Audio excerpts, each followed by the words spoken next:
जब से वो लड़का शाहवीर को माँ नूर की सच्चाई बता के गया है, अब शाहवीर उन दोनों माँ बेटी की हर हरकत पे नजर रखे हुए है।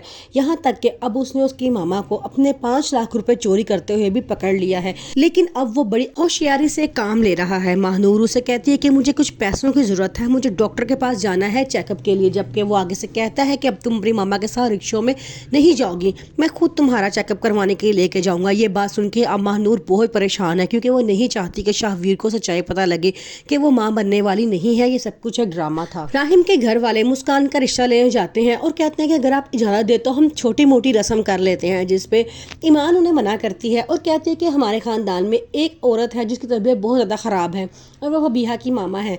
उनके बीमार होते हैं, हम अपनी खुशियाँ मनाएं, अपनी खुशियों में मसरूफ़ हो जाएं, ऐसा अच्छा नहीं लगता।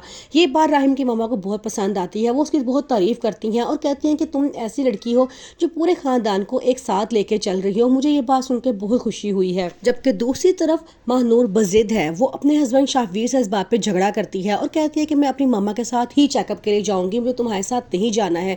जिस पे वो उसे कहता है कि मैं तुम्हें अब लास्ट बार कह रहा हूँ कि जब भी तुम चेकअप के लिए जाओगी मेरे साथ जाया करोगी, और मैं अब अपने बच्चे के मामले में किसी भी किस्म की कोताही नहीं करूंगा। अब शाहवीर को भी इन दोनों पे शक हो चुका है और वो अब कोई भी नुकसान उठाने के मूड में नहीं है। लेकिन महक इस बात का बहुत इशू बनाती है। वो कहती है कि ईमान कौन होती है हमारी खुशियों को ख़त्म करने वाली, हमारा एक ही भाई है और हम उसकी खुशी हर हाल में मनाएंगे। आर्यन उसे बहुत समझाने की कोशिश करता है और कहता है कि तुम इस तरह की बातें क्यों करती हो, उसकी मामा इतनी बीमार है फबीहा की और तुम अपनी खुशियों की पड़ी है। जिसपे वो कहती है कि वो जान के लोगों के आगे अपने नंबर बनाने के लिए इस तरह की बातें करती है, वो बिल्कुल ऐसी नहीं है।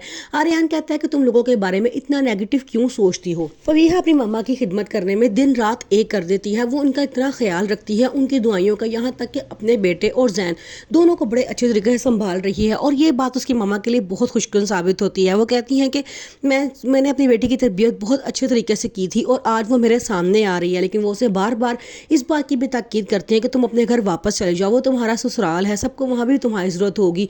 लेकिन आगे से वो इनकार कर देती है और कहती है कि आपकी तबीयत ख़राब है, आपको मेरी ज़्यादा ज़रूरत है, मैं यहीं पर रहूँगी। आसिफ की तबीयत भी अब दिन ब दिन बेहतर होती जा रही है। उसका पाँव का जख्म बहुत बेहतर हो चुका है और अब वो दोबारा से अपने काम पे जाना शुरू हो चुका है। अंबर बड़ी मेहनत से उसके लिए खाना तैयार करती है और दोनों मियाँ बीवी साथ जाके वो सारा खाना सेल करते हैं और हर रोज़ उनको बहुत अच्छा प्रॉफिट मिल जाता है। इस बात पे वो दोनों बहुत खुश हैं। आर्यन के जो पैसे लेकर लड़का भागा था, बिल आखिर वो भी पकड़ा जाता है और उसके सारे पैसे उसको वापस मिल जाते हैं। अब आर्यन बहुत खुश है। वो कहता है कि अब मैं कारोबार शुरू करूँगा और अपने मामा पापा को भी अब काम करने नहीं दूंगा, वो मेरी जिम्मेदारी है और उनका बोझ मैं उठाऊंगा। यहाँ तक कि आसिफ साहब अब उसकी बात नहीं मानते। वो कहते हैं कि नहीं, अब हम अपना बोझ खुद उठाएंगे, हमें मेहनत करने की आदत है और हमें खुशी होती है कि हम तुम लोगों का भी काम करें।